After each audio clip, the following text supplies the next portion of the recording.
Today we're looking at the latest NHL trade talk as we head into the offseason. Apparently there's reports that Hawks defenseman Duncan Keith may be on his way out of town. We have the latest on OEL and Connor Garland in Arizona. We also have some other free agent talk around some of the RFAs and some potential offer sheets coming out on guys like Cale Makar or Jesperi Kotkaniemi. We have the latest award winners and more. We'll jump into all the latest coming up next. So welcome back to another video here at Top Shelf Hockey. As I mentioned, we have a lot to cover here today. There's a lot of little tidbits of news. So again, I caution you want to listen closely, pay close attention, and watch all the way through because there's a lot here that you might miss if you don't otherwise. So first up, going into tonight's Game 2 action of the 2021 Stanley Cup Finals, there is a few likely lineup changes. It appears as though Tampa Bay Lightning forward Alex Killorn will not be available after being injured by blocking a shot. Got him on the back of the skate, and it looks like he was in a lot of discomfort for the remainder of that game. John Cooper did kind of mention he was day-to-day, but based on reports from earlier today, it looks as though he's out, and Matthew Joseph is likely going to be coming into the lineup in his place, but he won't be playing on the same line. They're probably going to move some guys around, have like Cirelli and Johnson move up into the lineup, and then have Joseph join the fourth line with Maroon, as well as Ross Colton.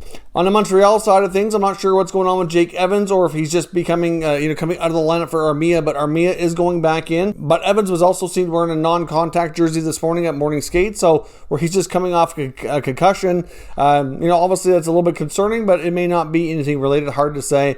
But either way, they will have one lineup change in that regard here as well. So we'll see how things go for Game 2. Of course, last night in between Games 1 and 2, we found out the remainder of the NHL award winners, a little special they had on TV.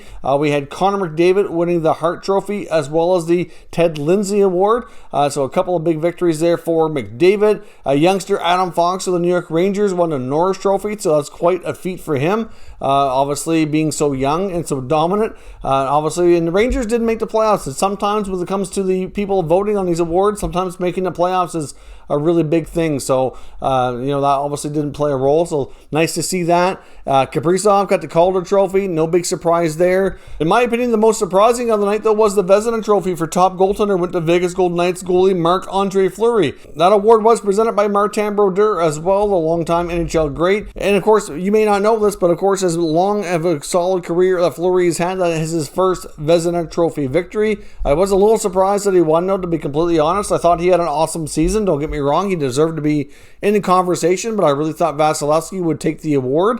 But sometimes you see voters vote for players on certain awards because they've never had one before in their career. And like I said, as much as he had a great year, and there's probably other years where he deserved to win and didn't get it, it's just one of those scenarios. But either way, quite an accomplishment for him. I think that certainly puts another way to solidify him as being a Hockey Hall of Famer when it's all said and done. We had an announcement today from Hawks captain Jonathan Taves. Of course, he ended up sitting out the entire season, battling, some kind of illness or something that nobody really knew much about. He was really kind of kept to himself and was nowhere near the team either. A lot of people really didn't know a lot what was going on, but apparently he's been back in Chicago for a little while now, doing some skating, and had a video prepared to make an announcement to let everybody know kind of what was going on, and then he's officially working on his comeback. So I guess that's the good news, is that Taves is doing what he can to be ready to go for next season. So of course that's good to hear that he's doing okay.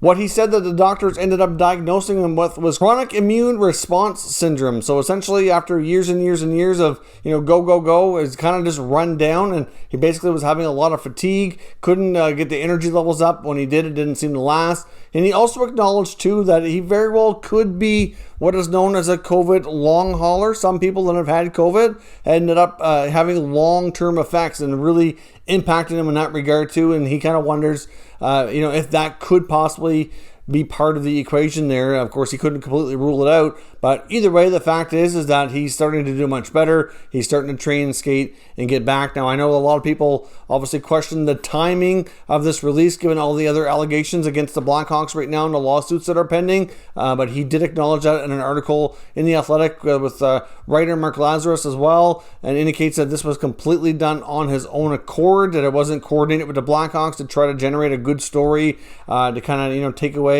from the other stuff that's going on.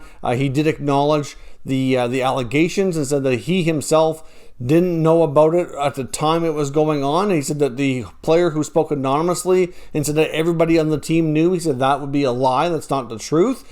He said he did hear whispers about things, but of course it was long after the fact, and that's about as far as he would really talk about it, which, not a big surprise on a pending legal matter. So certainly good to hear that Taves is at least on the rebound and should be back next season. Now, staying with Chicago, we got some other news not long ago from NHL insider Elliot Friedman reporting that the Hawks and longtime defenseman Duncan Keith are apparently working on an exit plan. So it looks as though they're working to try to trade him. He mentioned a couple different scenarios. He said either the Pacific Northwest, which would indicate the Seattle Kraken, or Western Canada was the other thing he mentioned. So, of course, Western Canada could be Vancouver, it could be Calgary, Edmonton. It's difficult to say, but obviously Duncan Keith still has a couple years left on that contract, and if they can find a way to move him, as much as he can still contribute, I think he needs to be in a lesser role. I think to a degree you could say Duncan Keith has kind of been overrun and overused and kind of, at this point in his career where he could use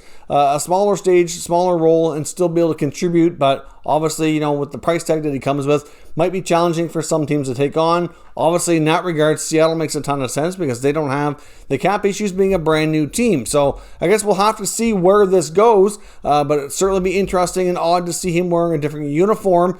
We had talked about before about the Hawks kind of continuing to go through, but I don't know if you want to call it a rebuild, but kind of a changing of the guard might be a more appropriate term here as we see Caves.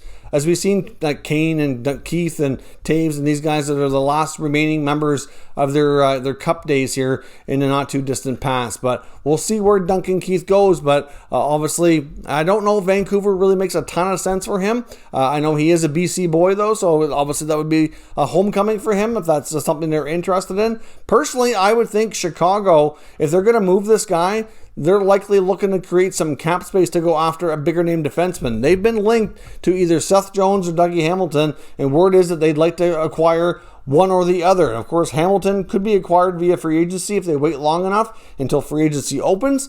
And of course, Seth Jones is available for trade with 1 year left on his contract. So there's lots of reports out there that either one of those guys are both players that they've had interest in. I've seen some reports about them being in on Jack Eichel, and to be honest, I don't think that's the case at all. I don't know how they could fit another $10 million contract in there without sending one out the door, and I don't see them trading Patrick Kane for Jack Eichel.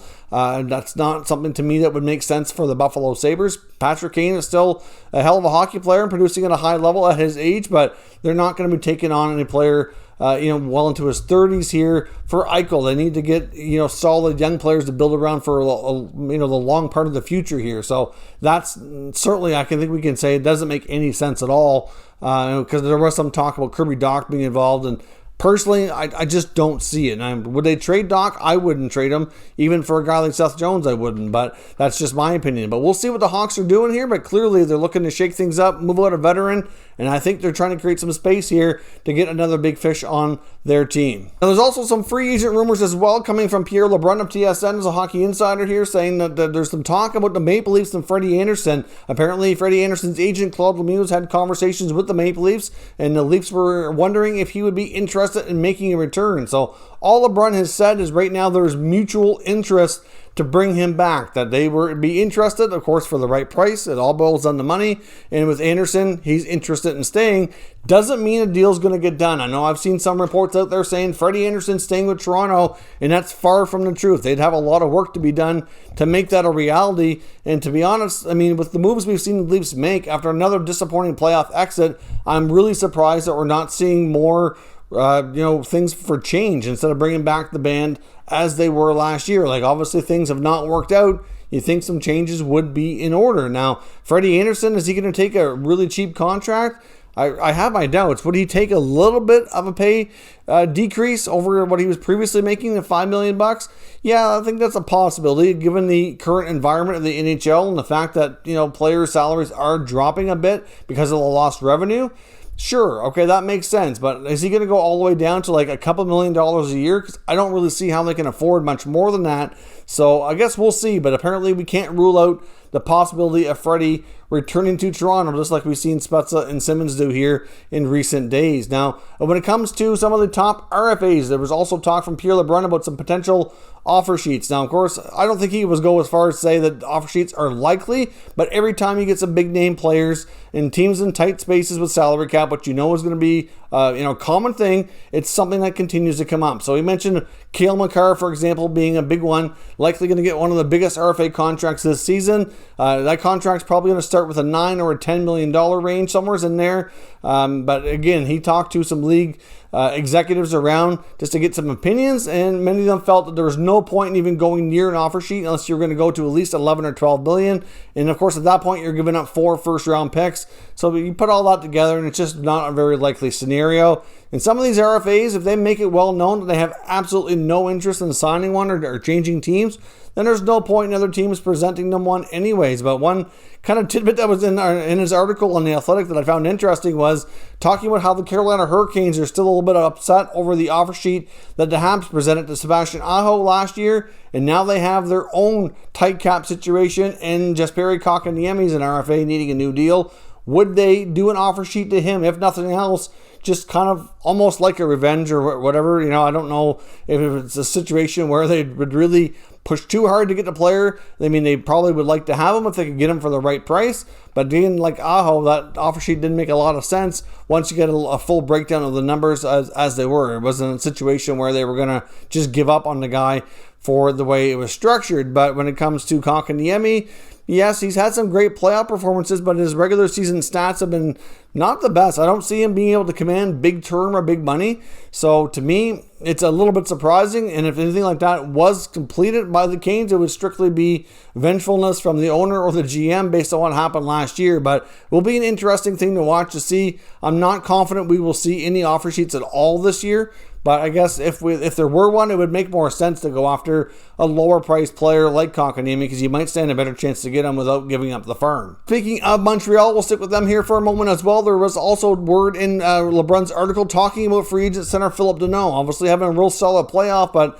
not so much for the offensive side of the game, but on the defensive side of the game. Now, there was reports back in the offseason before this season ever started that he had rejected a deal that was paying him close to between $5 and $6 million per season on a 5 or 6 year deal. So clearly it's hard to say if those reports were indeed accurate, but at this point it's fair to say that he's not going to get anywhere near that. Again, LeBrun did some digging around the league and talked to multiple league executives, getting their opinion on what they felt a Danault contract would look like. And a lot of them said anywhere from $4 to $4.5 million. Really, if you look at what we just got Ryan Nugent-Hopkins in Edmonton on $5 million, you can't imagine him making more than that. I mean, that wouldn't make sense, right? But then somebody else in the article mentioned Jordan Staal being comparable because they play a similar role, and he's making $6 million. But you know what? That contract was super long. It's like a 10-year deal or something crazy that was signed way back, like a couple of CBAs ago. The whole revenue environment has changed. So to me, as much as they play a similar game, similar style, I just don't know that's a really comparable deal because it was signed so long ago. But if you look at like an Adam Lowry in Winnipeg, he's only making 3 and change.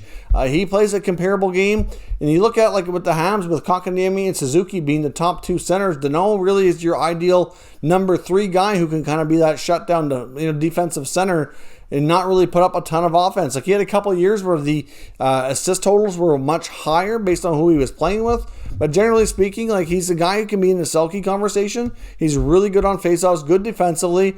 Obviously played a very important role for them in the playoffs. I think it's in their best interest to keep him.